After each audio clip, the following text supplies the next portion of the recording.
सोचिए, आपने अपना प्रोडक्ट लॉन्च किया और सोचा कि अब बस सफलता मिलेगी। लेकिन हकीकत यह है कि हर नए प्रोडक्ट को हिट होने में 3 स्टेप्स लगते हैं। पहले वर्जन में आप सिर्फ एक्सपेरिमेंट करते हैं, दूसरे में सुधार करते हैं और तीसरे में मुनाफा कमाते हैं। इस वीडियो में मैं आपको बताने वाला हूं कि कैसे बड़े ब्रांड्स ने इन स्टेप्स को पार किया और कैसे आप भी अपने आइडिया को सफल प्रोडक्ट बना सकते हैं। आइए सीखते हैं वो राज जो आपको सफलता तक ले जाएगा। नमस्कार दोस्तों, स्वागत है आपका हमारी इस सीरीज़ में जो बिल्ड का हिस्सा है। WBX में हम लोग ये सीख रहे हैं कैसे टोनी फैडल उन्होंने ढेर सारे अलग अलग प्रोडक्ट्स बनाए। आज जो हम चैप्टर पढ़ेंगे उसका नाम है 3 जनरेशंस। जब मैंने इसको पढ़ा तो मुझे बहुत अच्छा लगा। फिर मुझे लगा कि मैं ये आप लोगों को दूंगा, आप लोग उस तरह से एंजॉय नहीं कर पाओगे और एक बहुत इम्पॉर्टेंट अस्त्र, ब्रह्मास्त्र आप यूज़ नहीं कर पाओगे। It's very important knowledge. जो लोग भी किसी बिजनेस को खड़ा करना चाहते हैं, जैसे मैं भी करना चाहता हूं, तो मेरे लिए ये नॉलेज बहुत बहुत यूज़फुल और एकदम नया है। 3 जनरेशंस बहुत फेमस जोक है कि अगर आपको ओवरनाइट सक्सेस बनना है तो उसके लिए 20 साल लगते हैं, लेकिन टोनी फैडल कहते हैं बिजनेस में 6 से 10 साल लगते हैं अगर आपको कोई प्रोडक्ट बनाना है। हमने स्केल अप पढ़ा था। स्केल अप में उन्होंने कहा था प्रोडक्ट मार्केट फिट, है ना, कहा था ना, और कहा था ग्रॉस मार्जिन, कहा था ना, और क्या कहा था, मार्केट साइज। इस तरह की बड़ी बड़ी चीज़ें हमने पढ़ ली। लेकिन अगर डिटेल में जाते हैं, अगर टोनी फैडल जाकर के स्केल अप पढ़ते हैं और वो सीरियसली एकदम जानदार आदमी है जैसा है, वो आकर पूछता बताइए ये प्रोडक्ट मार्केट फिट कितने टाइम में होगा, और उन्होंने किया है, एप्पल में जॉब किया है। टोनी कह रहे हैं it always takes longer than you think to find product market fit. आप जब सोचते हैं कि मेरा एक प्रोडक्ट बनेगा और प्रोडक्ट मार्केट फिट होगा, तो उसको जितना टाइम आप सोचने लगेगा उससे कितना टाइम ज़्यादा लगेगा। अगर आपको लगता है 1 साल, 2 साल, 3 साल, 4 साल, 10 साल, जितना भी सोचते हैं उससे ज़्यादा टाइम लगेगा। इसके साथ साथ आपको कस्टमर का अटेंशन मिलेगा। और मैं आपको बता दूं, टोनी फैडल वो आदमी है जिसने खूब अच्छे अच्छे बड़े बड़े प्रोडक्ट्स बनाए और उसमें फेल हुए हैं।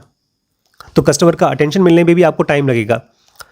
आप पूरा का पूरा सॉल्यूशन बनाएंगे अपने प्रोडक्ट का, उसमें भी टाइम लगेगा। और फाइनली लास्ट में आपको जब पैसा बनाना होगा अपने प्रोडक्ट से, तो उसमें भी बहुत टाइम लगेगा।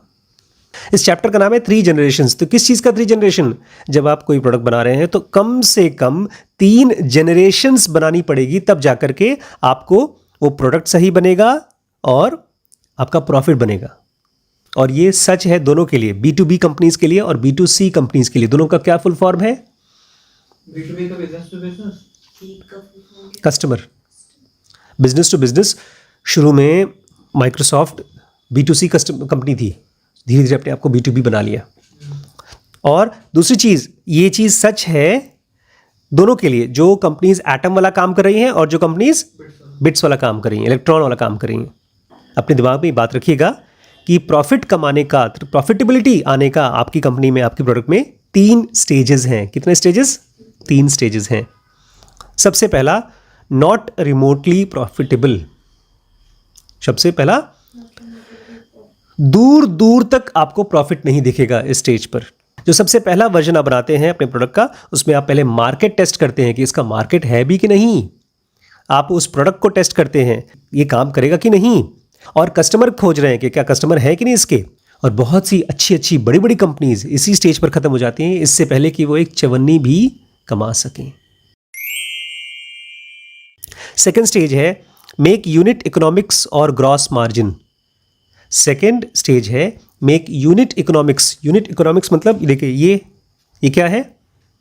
SSD, और हमारे पास जब हार्ड ड्राइव था तो ये क्यों लिया मैंने?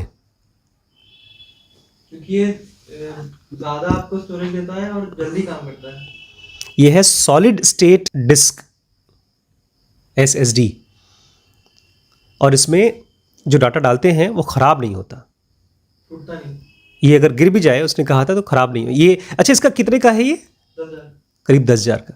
10,000 में अगर हम, कितना, 1 TB है ना, 1 TB, हम कम से कम 3 TB ले सकते थे, 4 TB ले सकते थे अगर हार्ड ड्राइव लेते। और वो भी 10,000 के अंदर हो जाता। वो 10,000 के अंदर आ जाता। फिर भी हमने ये लिया। हमारे पास हार्ड ड्राइव में जितने भी डाटा स्टोर्ड है वो सब खराब हो गया है। अभी भी ज़्यादातर लोग ये नहीं खरीद रहे हैं, हार्ड डिस्क ही लेते हैं। लोग हार्ड डिस्क लेते हैं बिकॉज हार्ड डिस्क सस्ता पड़ता है। तो इसका ये महंगा क्यों मिल रहा है? क्योंकि भाई हम जैसे लोग इंटरेस्टेड हैं, हमारा काम है। तो दूसरे स्टेज में आप क्या बनाते हैं? Unit economics. कितने का मिला ये? 10,000 यूनिट इकोनॉमिक्स कि 10,000 रुपए का हम बेचेंगे। ये कितने का बेचेंगे? 2 रुपए का बेचेंगे। यूनिट इकोनॉमिक्स, एक यूनिट से कितना पैसा आएगा। ये कितने का बेच रहे हैं? 40 रुपए का या 30 रुपए का बिकता है ये। यूनिट इकोनॉमिक्स, एक यूनिट से हम कितना पैसा कमाएंगे, ये सेकंड स्टेज पे आता है। होपफुली, गारंटी नहीं, होपफुली सेकंड स्टेज में उम्मीद करिए कि आप वर्जन 2 से, वर्जन 1 से नहीं, वर्जन 1 तो खाली ट्रायल था, वर्जन 2 से आप ग्रॉस प्रॉफिट बना पाओगे हर एक यूनिट से, हर एक प्रोडक्ट से, हर एक कस्टमर से, जो भी आपका सर्विस या तो आपका प्रोडक्ट लेगा। और ये भी ध्यान रखिएगा, अगर आप स्टेज 2 पे पहुंच गए हैं और आपके पास बहुत अच्छा यूनिट इकोनॉमिक्स है, आपने डिसाइड किया कि हम अपना कोर्स 25,000 रुपए में बेचेंगे, तो इससे आपकी कंपनी प्रॉफिटेबल नहीं हो जाएगी। अगर आपने बहुत अच्छा प्रोडक्ट बना लिया और आपने ये भी डिसाइड कर लिया कि हम इसको इतने रुपए का बेचेंगे, इतने में हमारा कॉस्ट पड़ रहा है इसको बनाने का 1,000 रुपए, हम इसको बेचेंगे 10,000 में, 9,000 का प्रॉफिट हो जाएगा, उससे भी आपकी कंपनी प्रॉफिटेबल नहीं होगी। अभी भी आपको ढेर सारा टन्स ऑफ मनी चाहिए होगा खाली अपने बिजनेस को रन करने के लिए और कस्टमर्स को एक्वायर करने के लिए, सेल्स और मार्केटिंग के लिए। अब तीसरा स्टेज, मेकिंग बिजनेस इकोनॉमिक्स और नेट मार्जिन। थर्ड स्टेज आता है बिजनेस इकोनॉमिक्स बनाना या तो नेट मार्जिन बनाना। यही चीज को स्केल अप में उसने कहा है making business model. Business model मतलब आपका पूरा बिजनेस ऐसा मॉडल हो कि वो प्रॉफिटेबल हो सके। अब वर्जन 3 में पहुंच गए आप। अब हमारे पास पॉसिबिलिटी है, पोटेंशियल है क्या बनाने के लिए? नेट प्रॉफिट बनाने के लिए, हर एक सब्सक्रिप्शन के साथ या हर एक प्रोडक्ट के साथ। इसका मतलब ये है जो भी आप सेल्स में, जब आपका सामान बिकता है और उसके बाद जो रेवेन्यू आता है उसको जब आप लेते हैं, उसमें आपका पूरा का पूरा बिजनेस कॉस्ट मीट आउट हो जाता है और आपकी कंपनी उसके बाद भी पैसा बचा पाती है। ये तो मोटे मोटे में है। 3 स्टेजेस हैं, नॉट रिमोटली प्रॉफिटेबल, दूसरा मेकिंग यूनिट इकोनॉमिक्स, तीसरा मेकिंग बिजनेस इकोनॉमिक्स। इतना लंबा टाइम क्यों लगता है? हमने ऐप बनाया, कौन सा ऐप? Deep knowledge. इसके पहले भी एक बनाया था ऐप, क्या नाम था उसका? Mind IESM। वो ऐप्स ऐसे हैं जो हमने खुद नहीं यूज़ किए। कोई गलत नहीं किया। वजह क्या है इतना लंबा टाइम लगने का? क्योंकि ग्रॉस मार्जिन तक पहुंचने के लिए आपको सीखना पड़ता है और सीखने में क्या लगता है? टाइम लगता है। खाली आपके लिए नहीं, आपको खुद भी सीखना होगा, आपकी कंपनी को भी सीखना होगा और आपके कस्टमर्स को भी सीखना होगा। सबसे पहले आपकी टीम को यह फिगर आउट करना पड़ेगा कि प्रोडक्ट मार्केट फिट कैसे लेंगे। आप एक ऐप बनाते हैं, आप एक वीडियो बनाते हैं, आप एक कोर्स बनाते हैं, उस कोर्स में टोटल नंबर ऑफ वीडियोस कौन से होते हैं, क्या देखकर क्या सीखते हैं, उसको कोई देखता है क्यों नहीं देखता है, पसंद करता है क्यों नहीं पसंद करता है, ये सब चीज़ें आती हैं हमारे केस में प्रोडक्ट मार्केट फिट में। तो सबसे पहले स्टेज में आप वर्जन 1 में प्रोडक्ट मार्केट फिट बनाते हैं। उसके बाद जब प्रोडक्ट मार्केट फिट आपको मिल गया, आपको लगता है हाँ इस प्रोडक्ट का तो पॉसिबिलिटी है, तब आप उस प्रोडक्ट को फिक्स करते हैं, उसको और ठीक करते हैं और फिर आप उसको एक बड़े ऑडियंस के पास मार्केट करते हैं। और उसके बाद लास्ट में आप इसको ऑप्टिमाइज करते हैं बिजनेस के लिए। ऑप्टिमाइज मतलब भैया अब तक तो खाली पैसा लग रहा था, अब मुझे पैसा कमाना भी है इससे।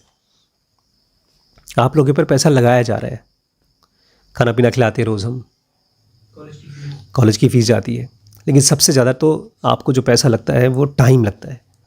टोनी कह रहे हैं कस्टमर जब आपका प्रोडक्ट यूज़ करेगा तो उसको भी तो आपके प्रोडक्ट को फील चाहिए, उसमें भी टाइम लगेगा। उसको यूज़ करेगा नहीं करेगा, उसने खरीदा। और सबसे इंपॉर्टेंट चीज़, बहुत से लोग, अरे आप लोगों को याद है हमने ये 5 चीज़ पढ़ी थी अर्ली अडॉप्टर, ग्रिड में ही पढ़ी थी ना? क्या था? ये बहुत पुरानी चीज़ है, 1992 में पढ़ा है उसने, 92-93 में। जब मैं 10th में था तब ये भाई साहब ने वो चीज़ पढ़ ली थी जो मैं आज पढ़ रहा हूँ। क्या था पहला वाला? Early adopters. सबसे पहला इनोवेटर्स था। सबसे पहला इनोवेटर्स, दूसरा अर्ली अडॉप्टर्स, तीसरा अर्ली मेजॉरिटी, चौथा लेट मेजॉरिटी और पांचवा लगार्ड। ज़्यादातर दुनिया में लोग जो है वो अर्ली एडेप्टर्स है भी नहीं, और आप नया नया प्रोडक्ट बना देंगे तो वो ट्राई भी नहीं करेंगे, उनको टाइम चाहिए। आइडिया क्या आइडिया है, मेरे भी बहुत से लोग हैं पूछते हैं सर आपके कितने स्टूडेंट्स हो चुके हैं, तो अपने दोस्तों से पूछेंगे क्या हुआ यार, और उनका नेक्स्ट वर्जन का वेट करते हैं। और इसलिए भी क्योंकि बाद का जो वर्जन आएगा वो और ज़्यादा कूल होगा।